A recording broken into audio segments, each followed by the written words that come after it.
the series of webinars on the security and international affairs challenges and perspectives in South Caucasus.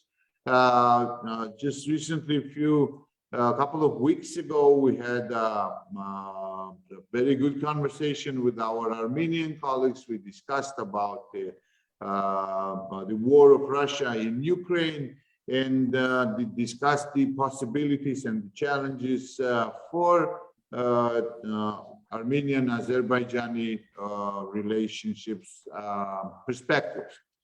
Now, today, I have the honor and the privilege again to have the two privileged friends and guests, our Azeri friends, Ahmad Alili, who is the director of the Caucasus Policy Analysis Center, and Fuad Chiragov. Both of them are very well known here in Georgia. Of course, you don't need a very big presentation. So it's the head of the department at the Center of Analysis of International Relations.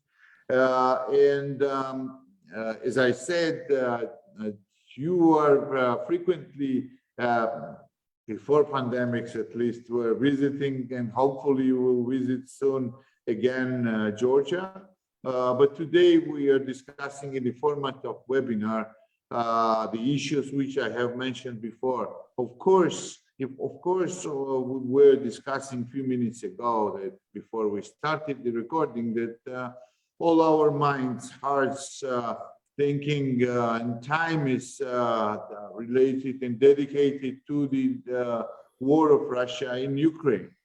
Russia's aggression in Ukraine, and I think it is affecting not only our countries, but it is affecting the whole global international affairs and the security system. We have seen the weaknesses of the system, we have seen the failures, we have seen the unities. A lot of things are happening while the war is going on.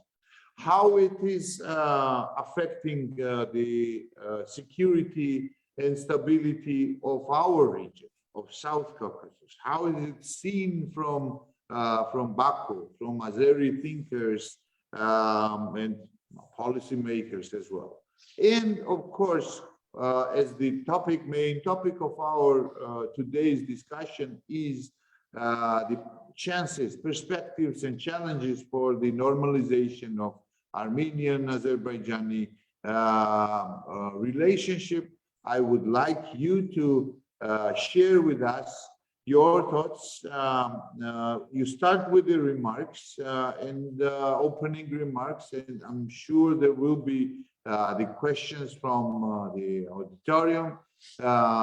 So for the just technical announcement, you can put in the Q&A.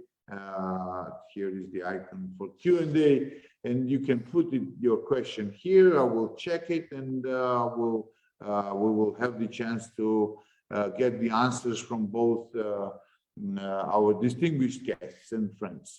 So, Ahmad, the floor is yours. You are in far away from the region, so you start first, and then we will move to Fuad. Yeah, thank you very much, Alex. First of all, it's a great initiative. Like we watched a couple, like last week, our Armenian colleagues' speeches on the issue. Today, the Rondeli Foundation provided the platform for the Azerbaijan side. So I believe that the Georgian think tanks' role, Georgia's role overall in this issue is very important. And I believe that in this context, well, all these beginnings, they should be welcome. And I believe that once in the region, we are going to have more intensive discussions about our problems, the more successful results we are going to, we are going to achieve those results. So, and well, yeah, I am participating in this the webinar from the other side of the Atlantic, so it's a coincidental. So, but it's a pleasure to be here and share my ideas with you. Regarding the question about the Ukrainian, the war in Ukraine, Russian-Ukrainian war, I would say that for Azerbaijan, as a state, there was no issue with the choice. So basically, Azerbaijan copy-pasted Russian role during the Armenian-Azerbaijan war in 2020 Karabakh war. What happened back then? There was a full Russian support to Armenia in terms of the military, finance, economy, etc. But the Russian diplomats, they were quite active in calling parties to peace. And as you know, there was a quite active involvement of the Russian Minister of Foreign Affairs, Russian leader Vladimir Putin, to this issue. So that's why Azerbaijan basically, and Turkey, I would say also, they copy-pasted the very attitude toward the Russian war in Ukraine, which means that with the Ukraine, you provide humanitarian aid, you provide all possible needs. SOCAR is doing a lot of energy, aid, humanitarian aid, if you may say so, in SOCAR, and Azerbaijan's political stand on the issue is clear. But also Azerbaijan calls for peace. That copy-pastes it, and Azerbaijan is ready to be platform for this initiative. So that's why when months ago, when President Zelensky announced that Baku is one of the possible meeting places for the Russian and Ukrainian leaders, that showed that, okay, and Baku could be that platform for that, and that was a quite important moment for Azerbaijani diplomacy. So that's why I believe that in this regard there was no choice. Azerbaijan just played it by book, and I believe that none of the conflicting parties, they are going to have anything, they show understanding to this issue. But regarding how it's going to affect our region, so if you ask this question to me like a month ago, I would say that, look, will Russia win? So how it will in Ukraine?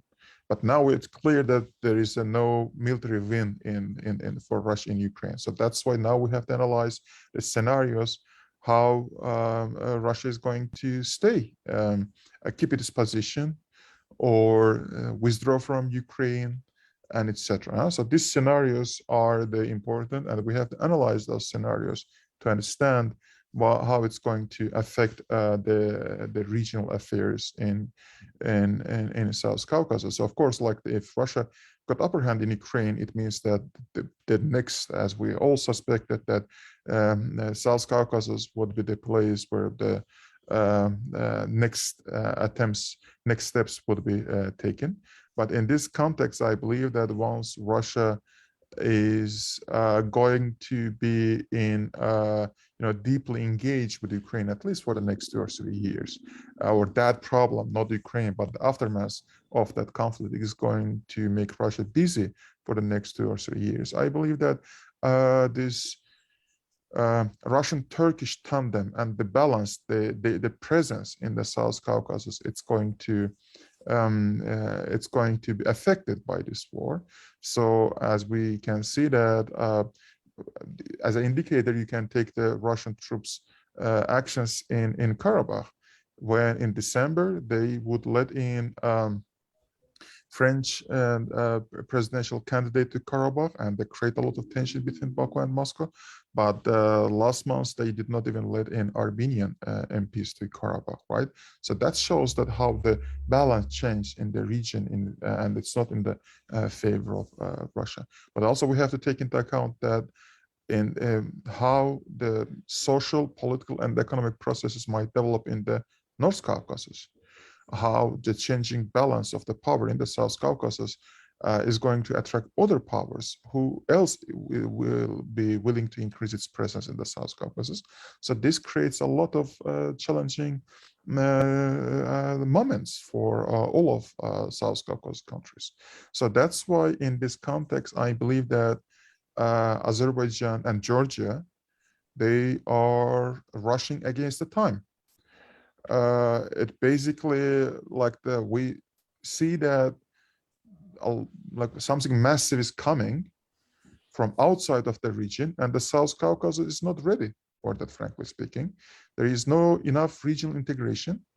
There is no enough, regional political, military, security set up to, to stand against all that something big possibly coming. It doesn't matter like the destructive, constructive, but it's something really a big change, big geopolitical changes are coming.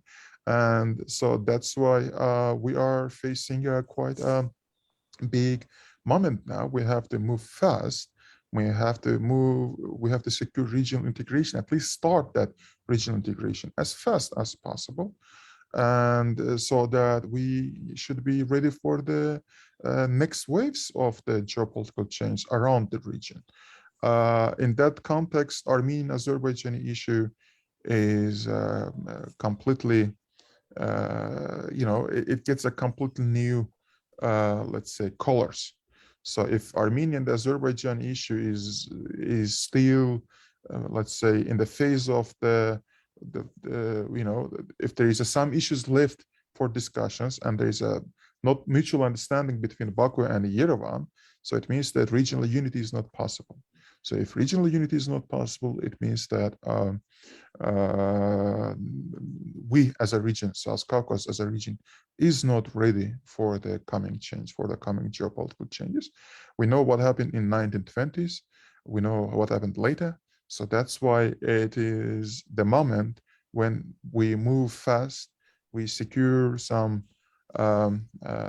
platform between Armenia and Azerbaijan, secure some agreement between Armenia and Azerbaijan, and make sure that there is enough regional efforts to bring all these South Caucasus countries together. And again, as you mentioned, that before pandemics and even after the pandemics, I had a chance to visit Tbilisi. I had a chance to meet some members of the Georgian government, and I'm sure that Georgia is very much interested in this kind of, because there is a clear understanding of those threats that we might face in the upcoming the months, years, and decades. So that's why I believe that Georgia and Azerbaijan, in this sense, they have to get united. And frankly speaking, the Georgian diplomat, the Georgian government members' visits to Armenia and Azerbaijan recently, that gives a great hope to us. So I will stop here. Like if there is something else, I will continue my speech. Thank you. Thank you, Ahmad. Lot of issues which I would like to follow up on, and I will certainly do. But first, I will give the floor to Fuad, and let us hear his views, and then go to the Q&A. And thank you, Ahmad, once again. And Fuad, please, the floor is yours. Thank you, Alex. Thank you for the invitation, for this opportunity, and greetings to all my friends in Georgia at your center. I will start from your question about the effect of the the war in Ukraine. I would say that it has war has now two short-term or mid-term effects now, what we can calculate. Of course, we don't know what will happen in the long term and how will have all these developments will have a spillover effect on our region. The first effect is that our president in his previous remarks several times indicated that our conflict was unique in the sense that, for example, in all conflicts in the post-Soviet Union, in Ukraine, in Georgia, in Moldova, West was supporting unanimously and without any second meaning or unequivocally territorial integrity issue, and was putting this Abkhazia, Ossetia, Prednistrovia, Crimea, and was always saying that this conflict is different. And in these terms, somehow the position of the West and Russia was overlapping. in our conflict. And it was unfortunate for us. We were calling it double standards. We were fighting against it. We were arguing against it. But what, it's interestingly that after the war, during and after the war, 44-day war, West was not actually resisting the Russian initiatives in the region. So willing to give Russia initiative to separate parties. Actually, during the active military phase, for example, the president of France called the Russian president to interfere and to stop the war. And the Western experts, for example, like the Thomas de Waal in his tweets, were actively calling Russia to immediately stop the war. So after the three parties agreement declaration on November 10th, Russia was taking all initiative about post-war conflict resolution and resettlement and etc. Russian peacekeepers were in the region and was ousting the West. And West also was not eager to interfere in the region. I always say that the West was willing to give Russia to do the dirty job in the region. But after the war in Ukraine, a lot of things has changed. West has become more active in the region because of the geopolitical importance of the region, because of one of the few alternative energy resource, and because of its reach to the southern part of Russia, and there's many issues. But at the same time, Russia, I say that lost, for us now it became another problem for Azerbaijan and for Armenia.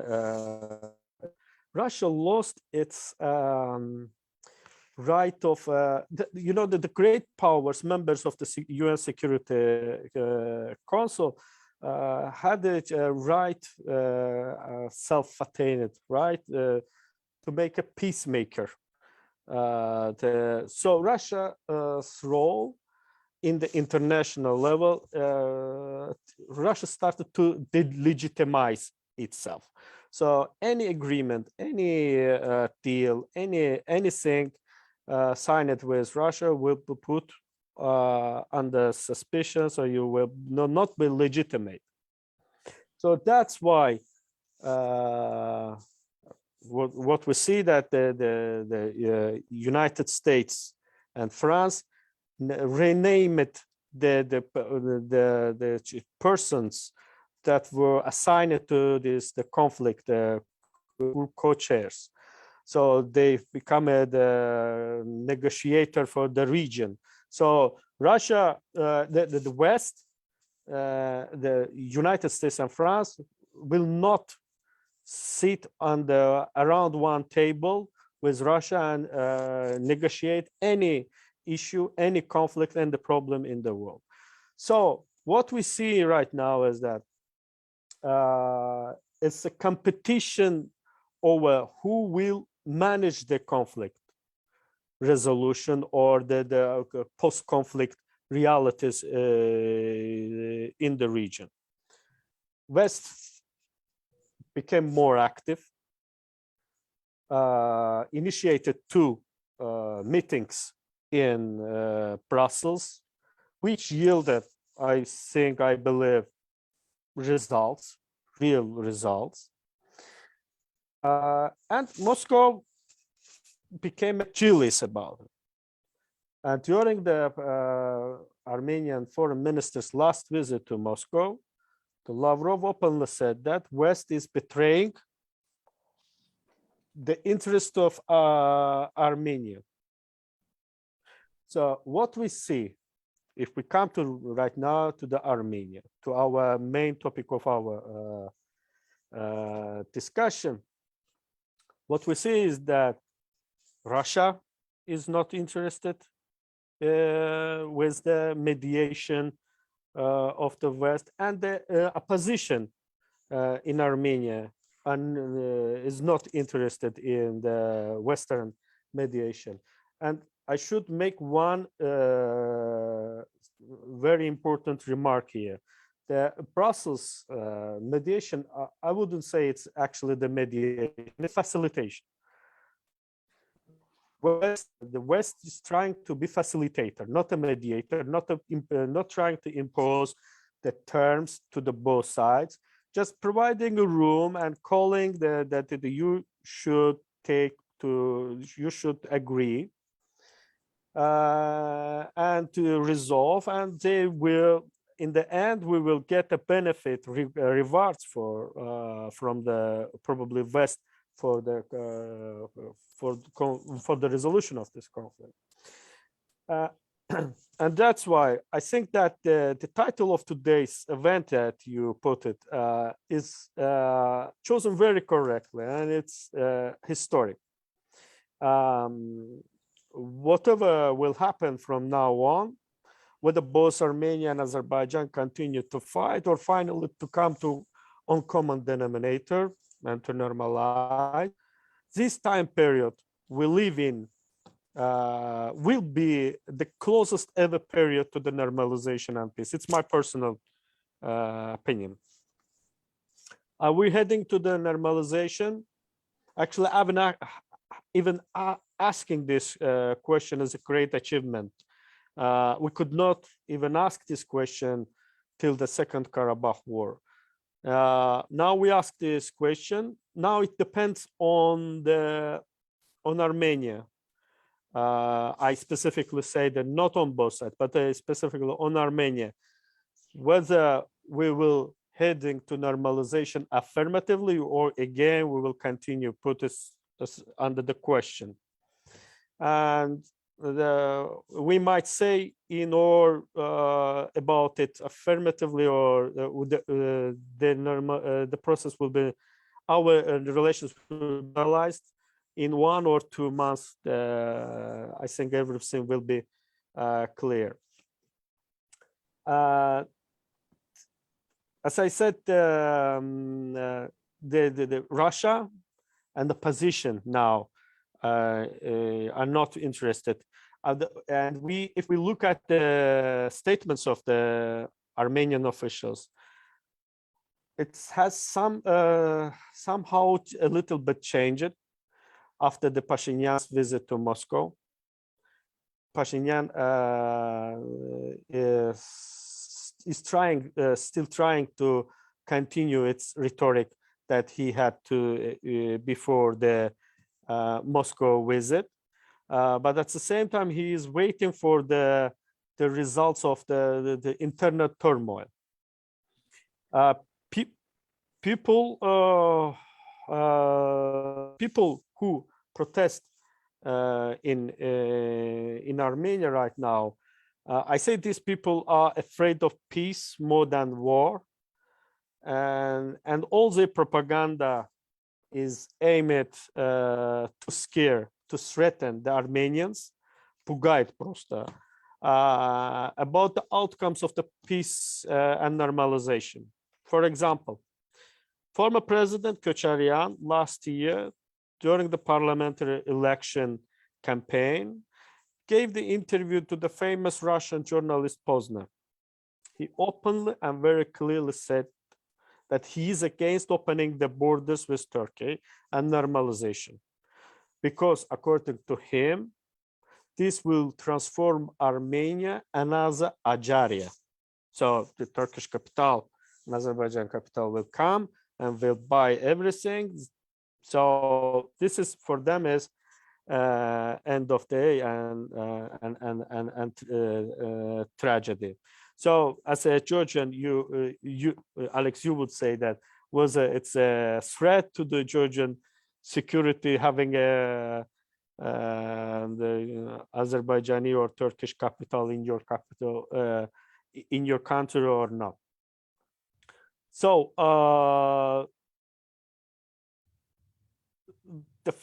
the following the defeat, the Armenian society is on the dilemma.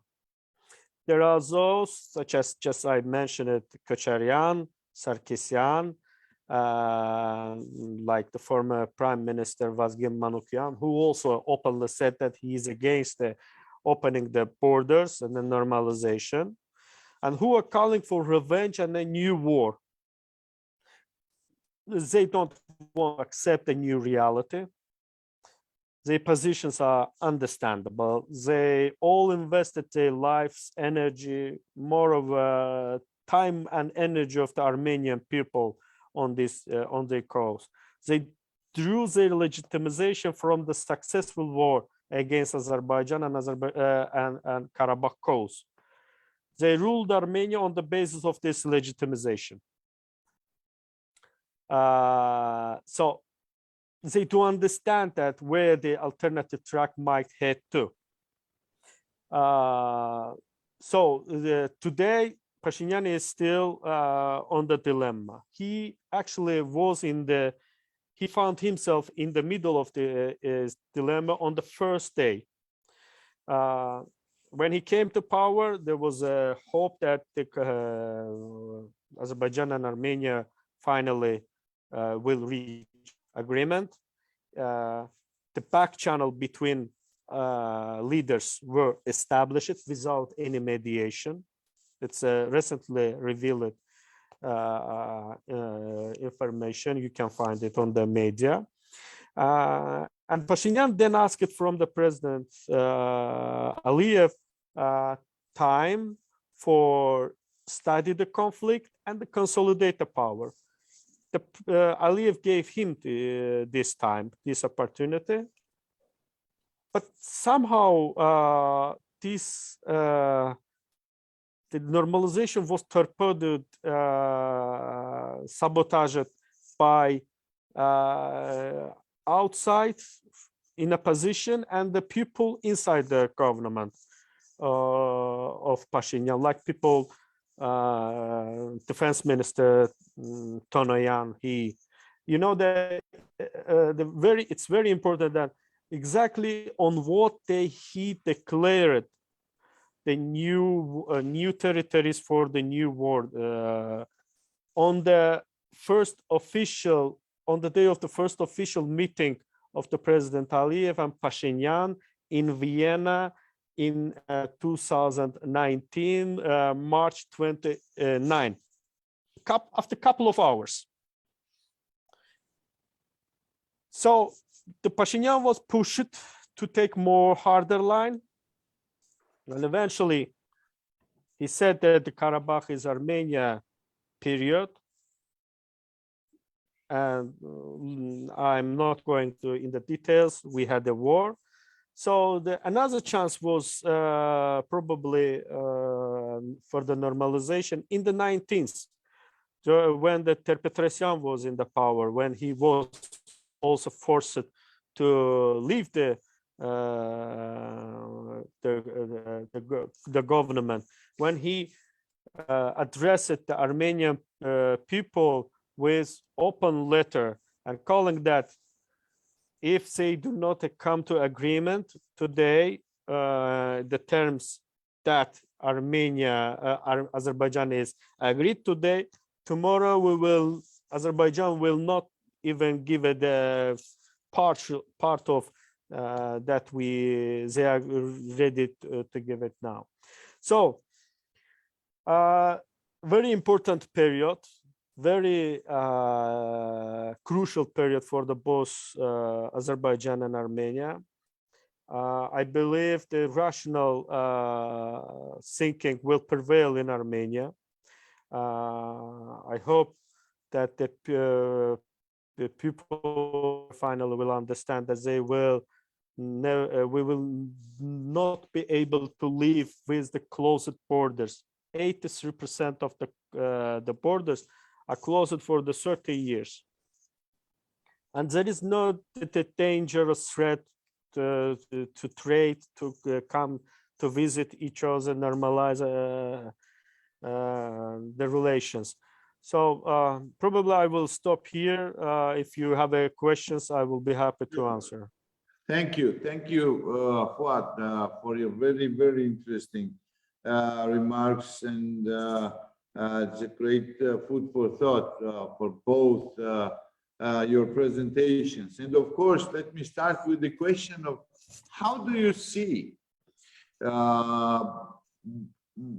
where could be the solution of the Armenian-Azerbaijani relations? You mentioned, Fuad, about the internal turmoil in Armenia and led by the opposition.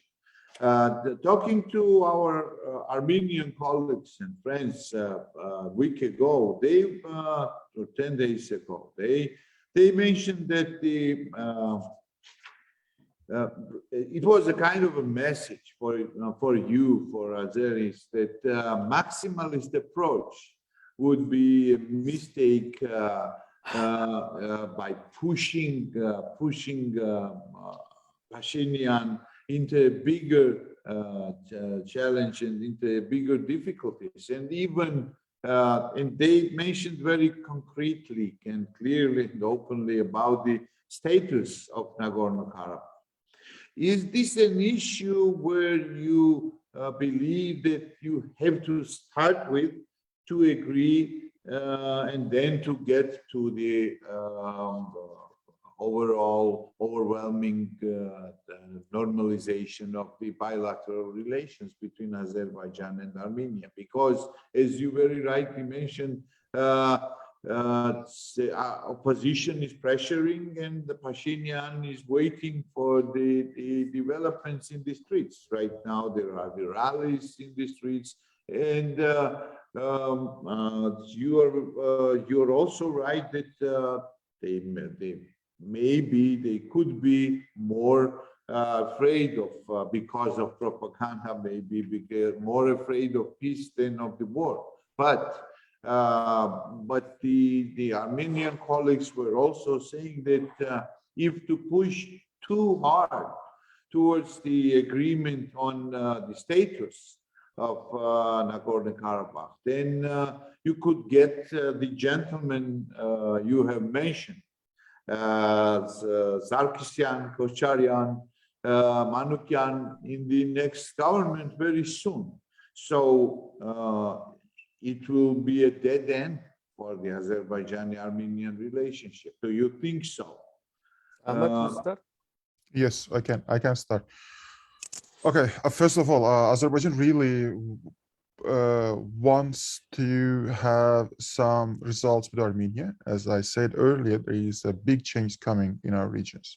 So we have to have some results so we can move to the regional integration as much as fast.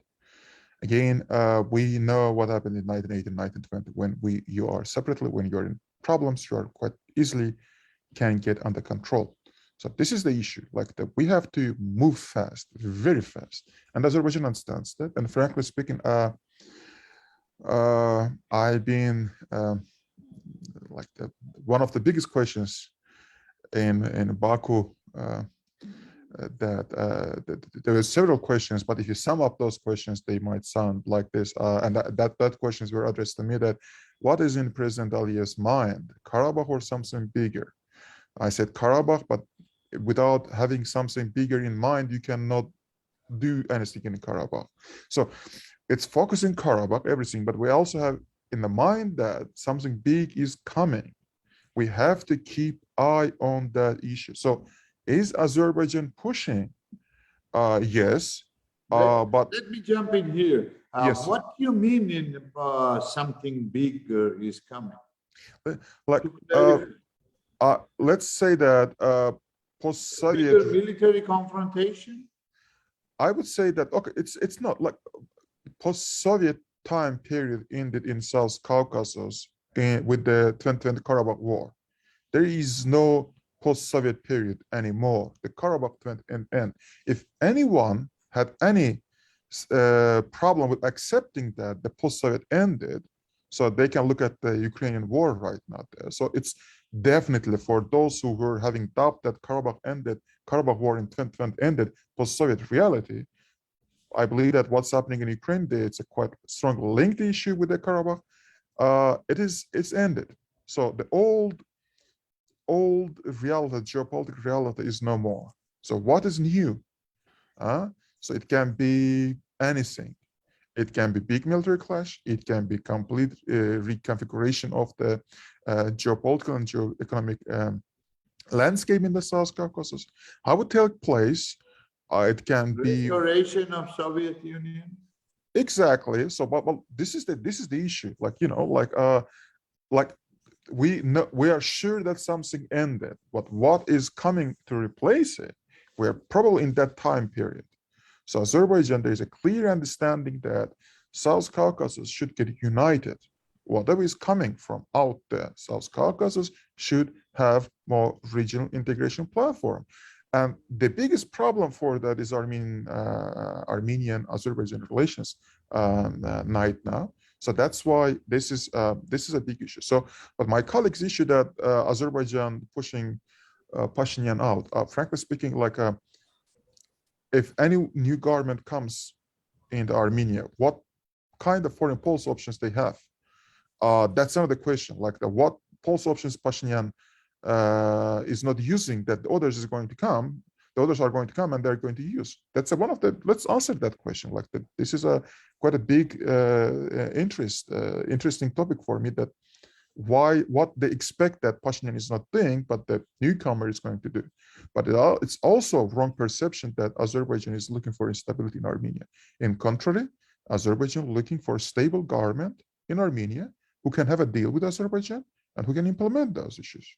And imagine if Armenian army after 2020 Karabakh war, it got quite a, let's say, dysfunctional management, let's say. And if that process continued, and we saw what happened with the generals in Armenian army, etc., if that process continued and we had a decentralized Armenian army, we would have a bunch of the lone wolf attacks. So do we need that?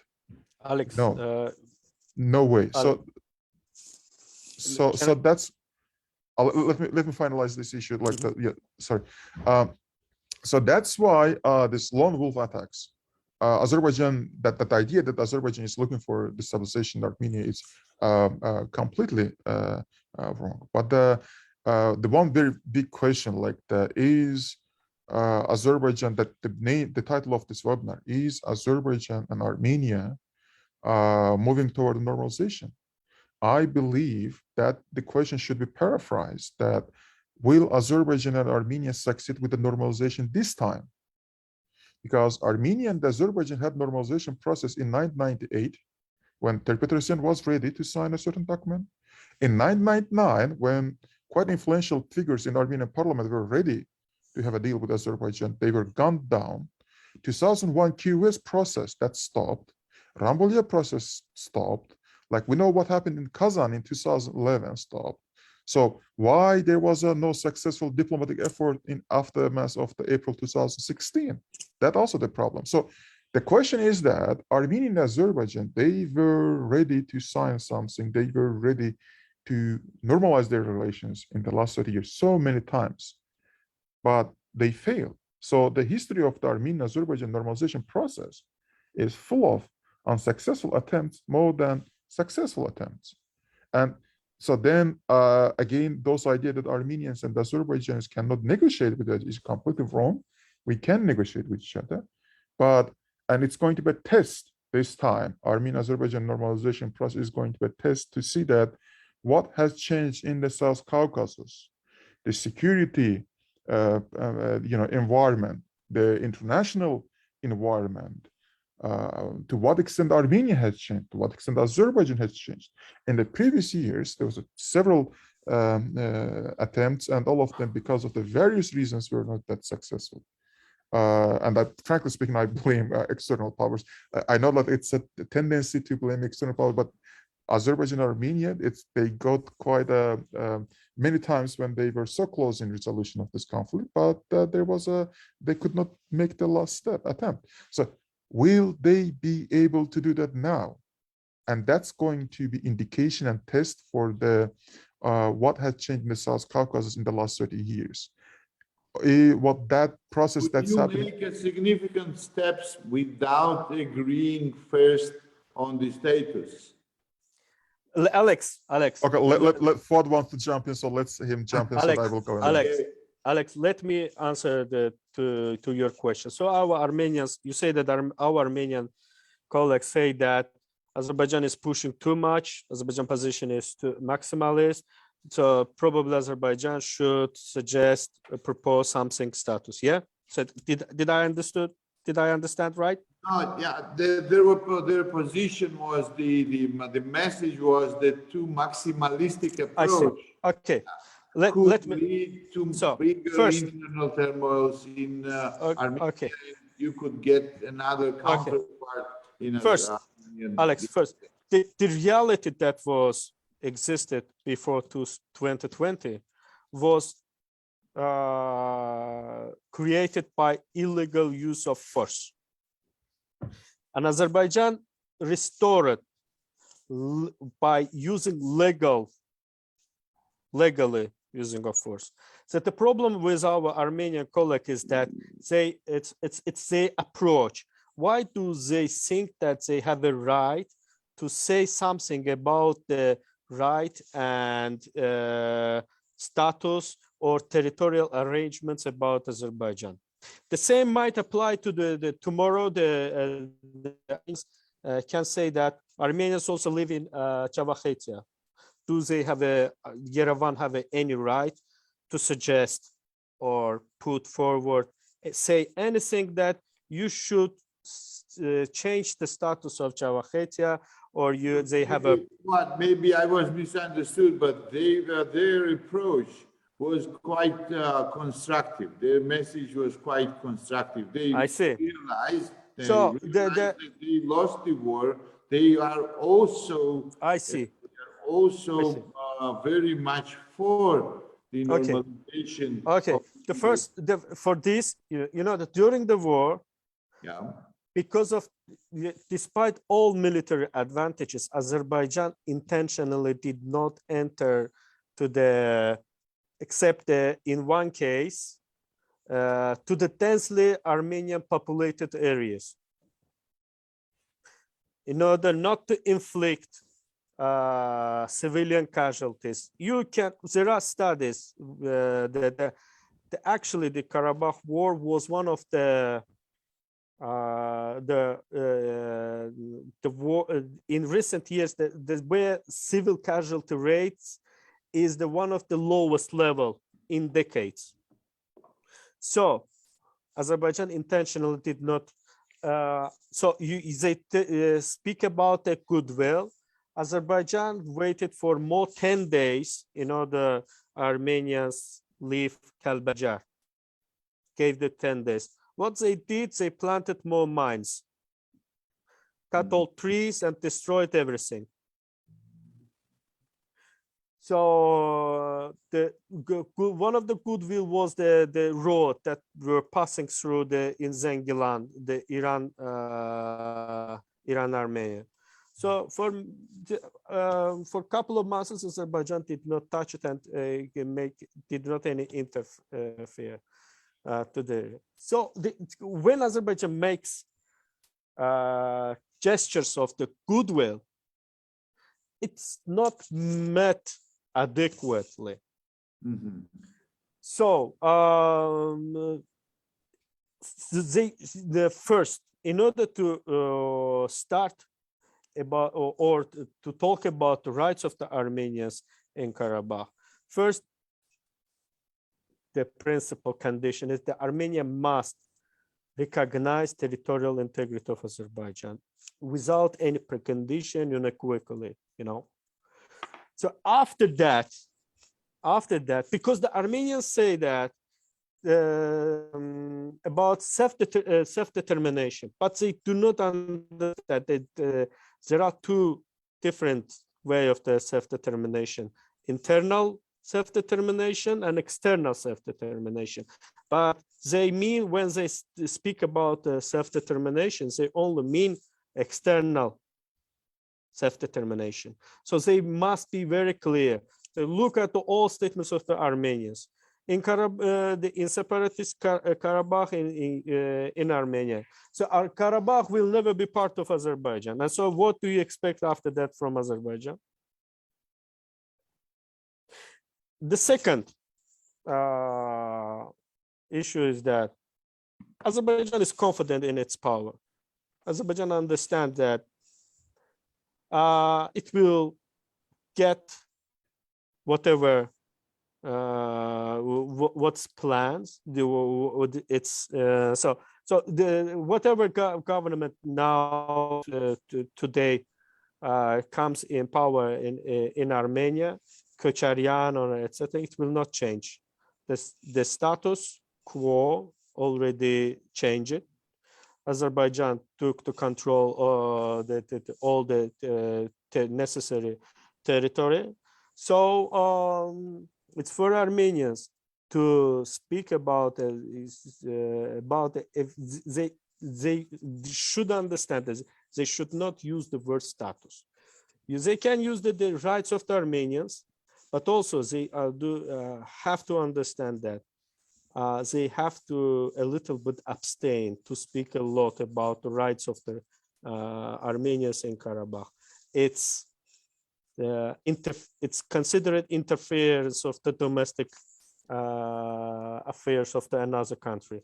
Okay, then we will have the chance, I'm sure, to get together, all together, Georgian, Azeri and Armenian experts and colleagues to discuss into more details. We have touched upon the issue of Russia's war in Ukraine and Russia's aggression. And I have the question to Ahmad about you said that there couldn't be the win-win situation in the war of Russia and Ukraine, if I understood correctly. I'm sure I misunderstood maybe, and if you clarify on that. I just wanted to learn your views. Is there a chance that if the war between Russia and Ukraine is protracted and for months or maybe years, will it cause the weakening of the positions of Russia in the South Caucasus? And could it end up in the withdrawal of the so-called, it's my terminology, of the so-called peacekeepers, just newly established peacekeepers base from your country, of Russia? Probably few words, because we give the floor to Fuad. Like I want to finalize the speech, like from the previous question, like that, and I will move to that. Regarding the maximalist approach, we forget that the maximalist approach for Armenia is Karabakh without Azerbaijanis. The maximalist approach for Azerbaijan, Karabakh without Armenians. That are the maximalist position, and Azerbaijan moved away from that position since 1998. So there is like the Azerbaijan is for Karabakh Armenians in Karabakh, and it wants like the basically that was on the agenda for the last 30 years, that getting the highest degree of the autonomy, right? So in the last 30 years, why there was no success in that? That's a completely other topic for discussions. I don't want to stay on that issue, but the maximalist approach for parties is having Karabakh without the population of other. And for the last 30 years, Armenia achieved that. Like they're holding the territory without any Azerbaijani presence in Karabakh and in wider Karabakh, Nagorno Karabakh, in the wider Karabakh region. So that's the one issue. So that's why even now, when Azerbaijan says that we are ready to provide for Karabakh Armenians, like the certain like the for them to exercise their cultural rights without any attachment to the territory. So I believe that it means that, without, this is also like the moving away from the maximalist rights. So that's why let's make clear that what are the maximalist issues in this regard. And as they say that, well, with the Pashinyan and the others, as mentioned, that Azerbaijan is not interested, it's not in Azerbaijan's best interest to have any destabilization in the South Caucasus. Regarding the change of the, look, I did not say that anything about the win-win situation. I basically said that it's so many unclear situation, and frankly speaking, when the war in Ukraine started, I stopped any rational analysis of the situation, because that starting that war is like there is no rational calculation, or at least from my perspective as a researcher of the South Caucasus and the wider region, there is no rational explanation to this issue. So that's why any rational analysis is not possible, frankly speaking, I believe. So that's why we have to, and the war is the least prognosable issue, and the war is going on. So that's why we have to wait for its results. But I don't think that Russia is going to come out Russia is not going to achieve its initial goals. That's for sure. Will Russia be able to transform that achievement to the public narrative of the party that won the war? If you can convince your population that you won the war, the results are going to be less extreme. But if you cannot convince your population that the war is won by you, so then there will be some results, some problems for sure. How it's going to affect in the region? Again, as I mentioned, like the 2020 Karabakh War create a new reality, and the reality from the main external actors in this context are Russia and Turkey. And that's going to change the balance of power in South Caucasus. Turkey is stronger in the South Caucasus because there is have Azerbaijan. Azerbaijan was, basically all Azerbaijan resources in the last 30 years, diplomatic, economic, political resources, they were spent there was only one goal, and that was Karabakh. And so that's why Turkey is, because its partner in South Caucasus, Azerbaijan, is quite strong. And that means that there is more chances for Turkey to gain more ground. But then once you have that balance changed, what about the other powers? Will they want to, what kind of role they would want to have in the region? European Union, United States, Iran, China.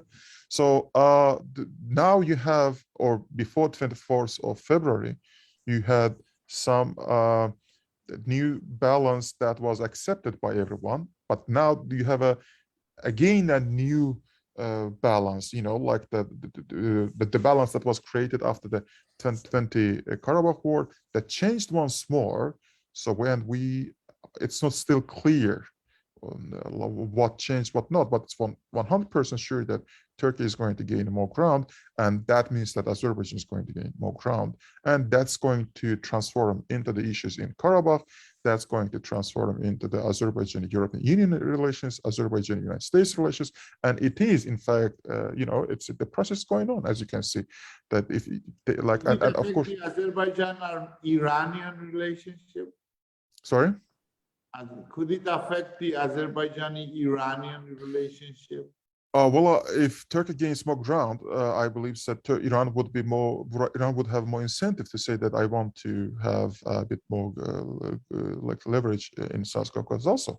So I believe that the only reason why Iran did not use the armed forces that it accumulated in the border region with Azerbaijan was Iranian MFA's visit to Russia. So Russia was the main power, and it's all clear that for the last 30 years, the regional security architecture of the South Caucasus in this part of the world, there was a Russian-Azerbaijan relations cooperations in that sense. So how it will change?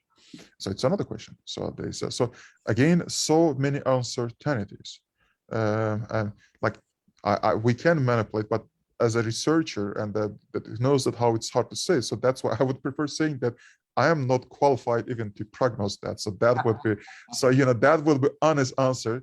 I can say, of course, few issues, but I believe that like saying that like, well, the war is less prognosable issue and we have to wait for certain That's results. very true.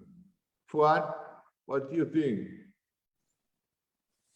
As I said, it's very hard to make any long-term prognosis. So we can speculate about the short-term, which I already mentioned in my speech. The competition over the region is increasing. The West became more active in the region. Not only the European Union, but I see that the United States has become more engaged in the region. So I think that this strategy that was launched by the Obama reset with Russia, but pulling back from the region is changing. Just look at the recent visits of the high level of the State Department, U.S. State Department officials to the region, and the ambassadors in the region have become more active. Recently, 3 U.S. ambassadors in the region met in Baku. The Armenian foreign ministers on these days were in Washington. United States has started with Armenia strategic dialogue. So what we see is that the West is becoming more active in the region. Now it's a lot of things will depend on the Russian reaction to the Western engagement in the region. Azerbaijan and Georgia together launched it, and the different regional projects with the enormous help of the West, Baku-Tbilisi Kars, the Baku-Tbilisi Ceyhan, and etc. and etc. So in fact, these projects were bypassing Russia, was against the Russian interests. So Russia until now were tolerating, partly because partly because of the Western action, partly because of the policies of Azerbaijan or regional powers, and etc. But recently, the member of the Russian Duma, Delyagin, suggested to strike a tactical nuclear missiles on the oil infrastructure of Azerbaijan. So if everything gets worse and worse for the Russians, and they will become more radicalized, we don't know what will happen. So you just imagine, put yourself into the feet of the Russians. So the West is cutting the Russian oil and gas from the market, and just right to behind in the south, another country was benefiting from it, just few kilometers. So if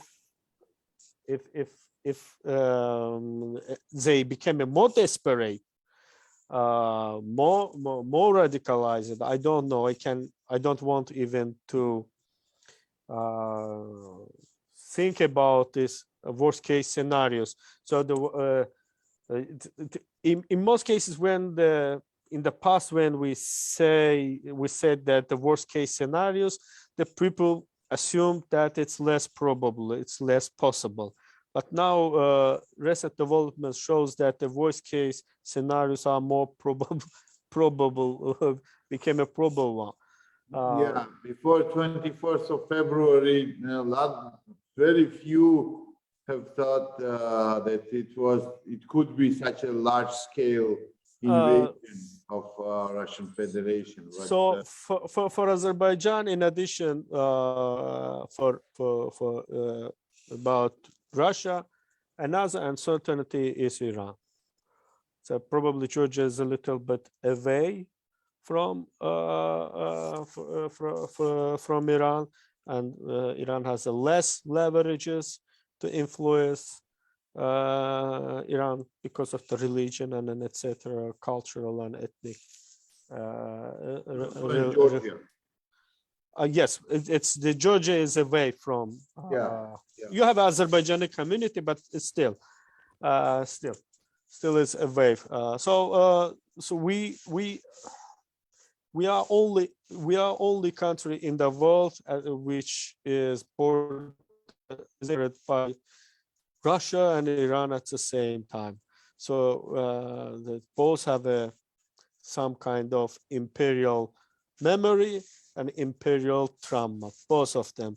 The Iran until recently were a little bit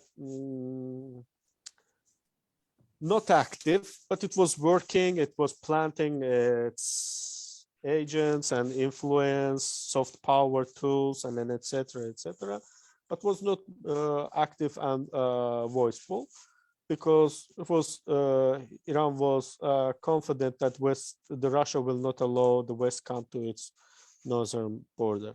But when the influence of the Russia inevitably after the war in Ukraine will decrease, for them it will create some kind of vacuum which Turkey or the West might fulfill, which is for them is not acceptable. So a lot of things is also is depends on the internal dynamics of the Iranian political system, IRGC or mullahs or liberals and etc. How all these power games will end in the end, and how it will have a spillover effect on our region. A lot of uncertainties. So no one, I can say that, making predictions.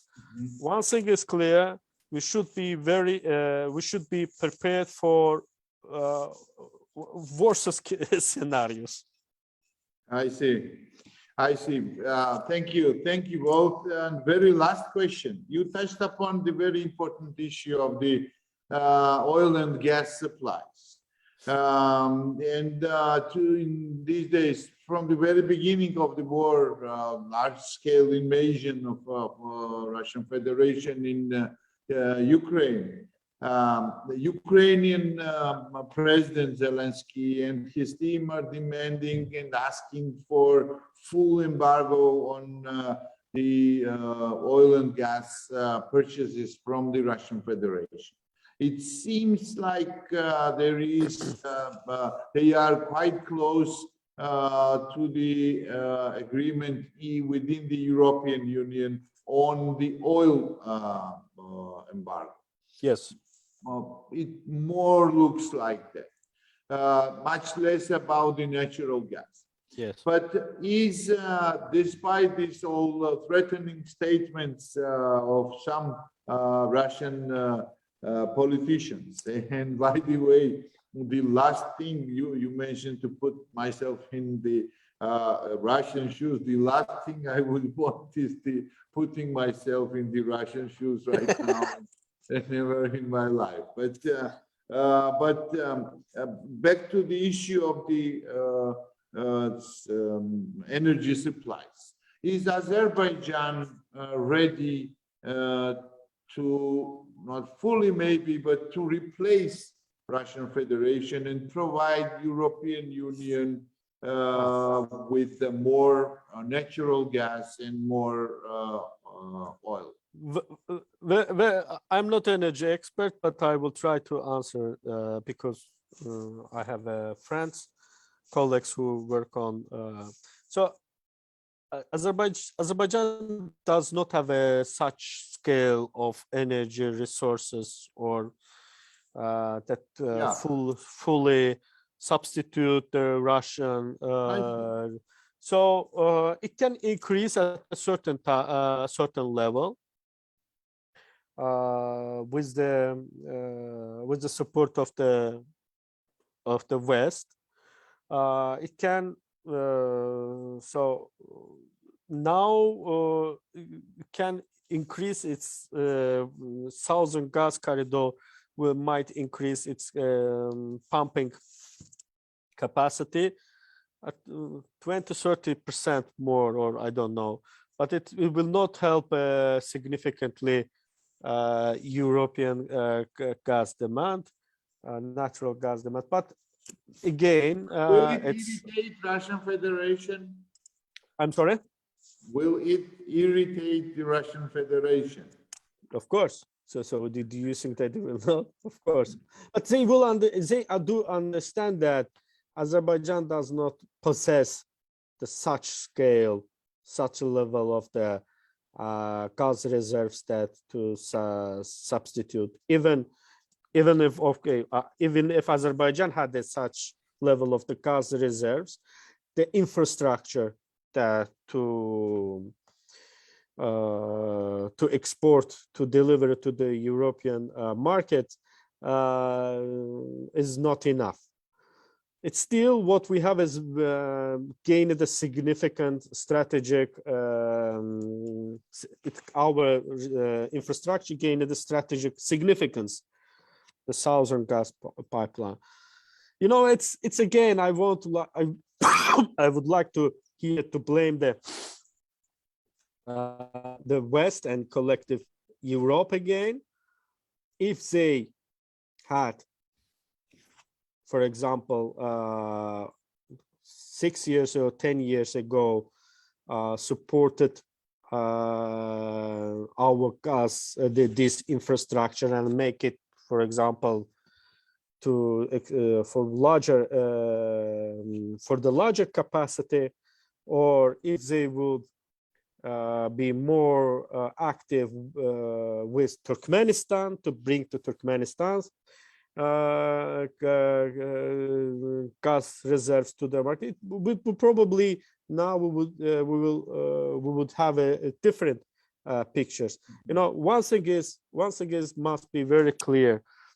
Baku-Tbilisi-Ceyhan was built with the strong support of the United States. When the United States was active in the region, when the United States has a clear vision in the region, when they working, pushing, you know, but when they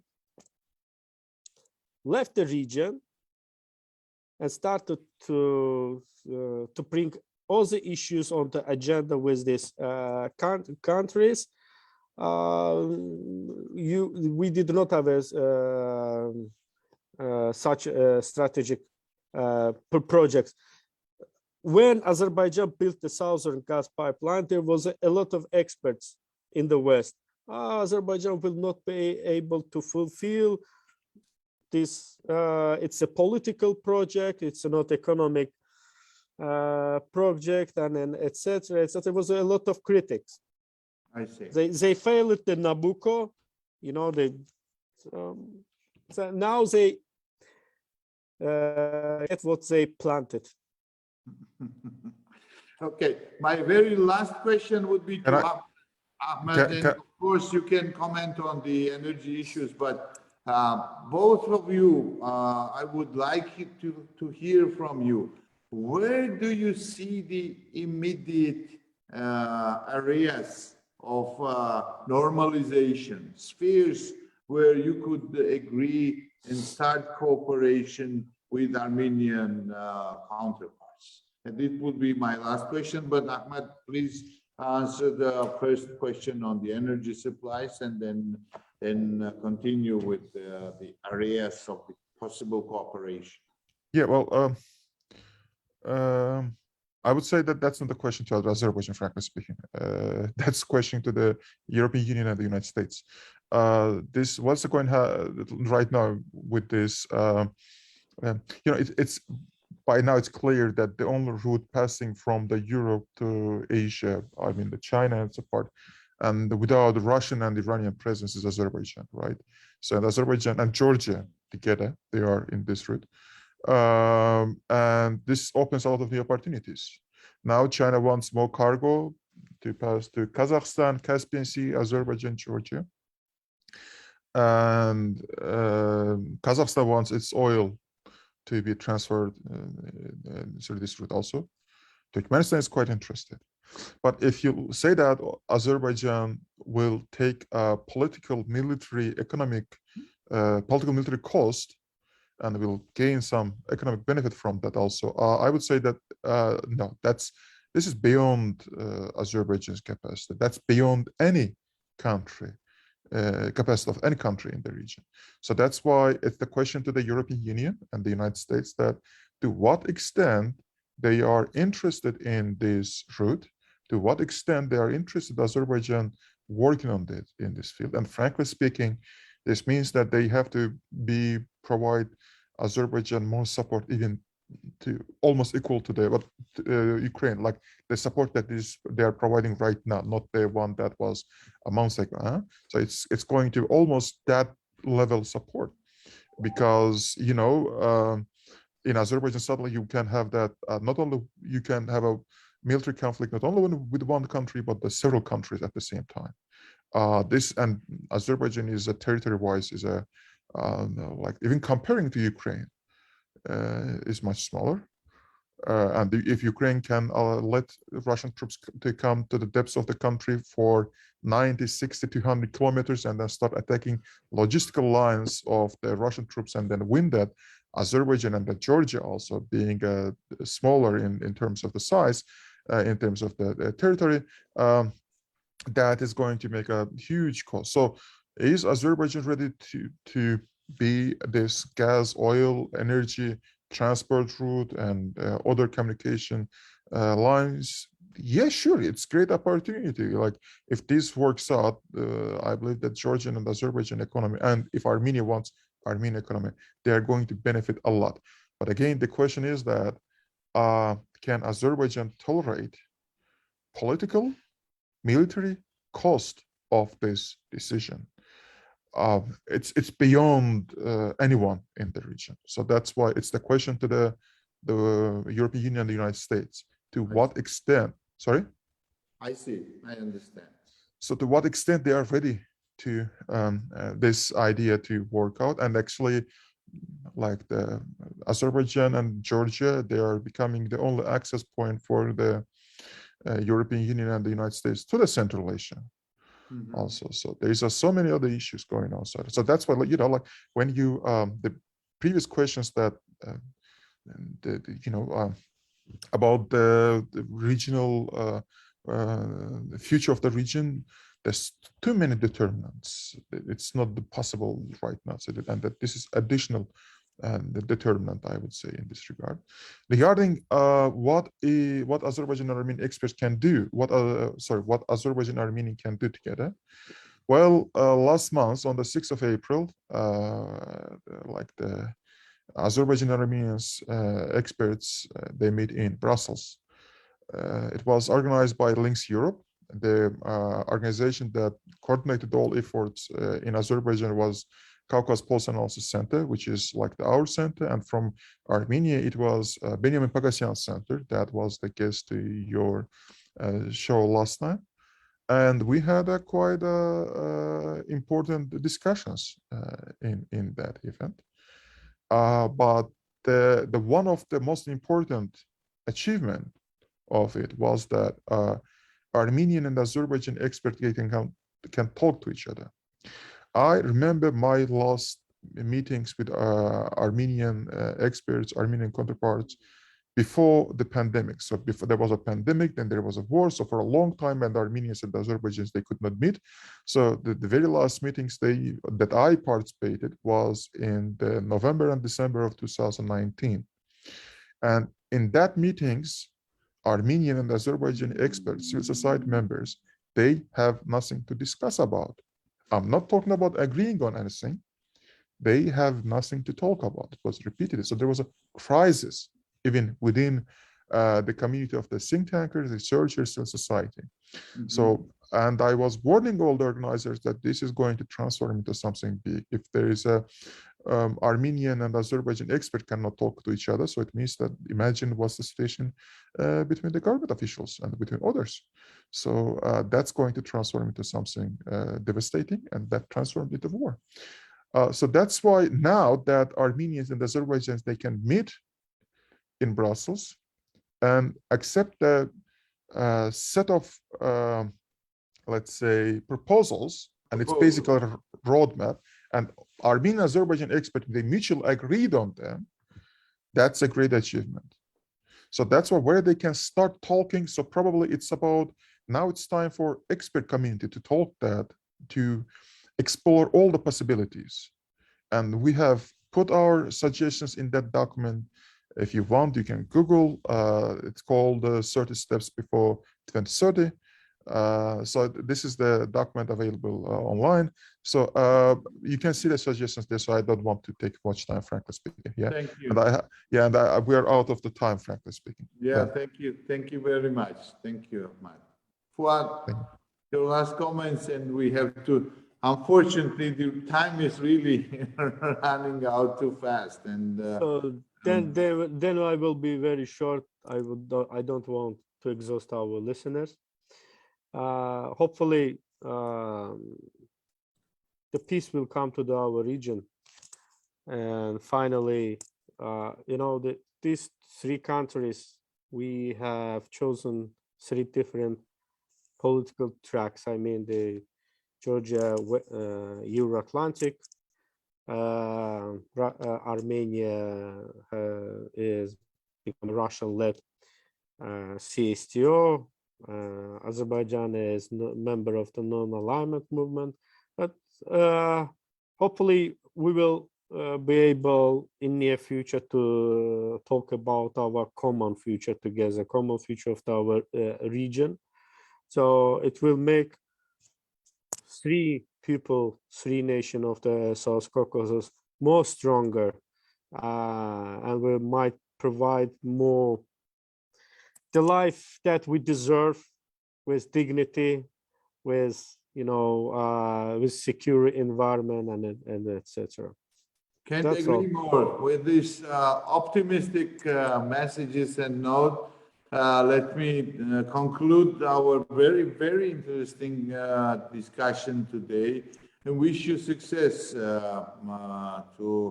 and express my gratitude for your time and for your participation, and express my hope that in future we will also have to have the chance to continue our discussions and to explore more opportunities and possibilities for the normalization of the relationship between Azerbaijan and Armenia. Wish you success, and again, thank you very much, Ahmad. Fuad, thank you very much. And thank you. It was a great pleasure. My pleasure. It was a pleasure. Thank you.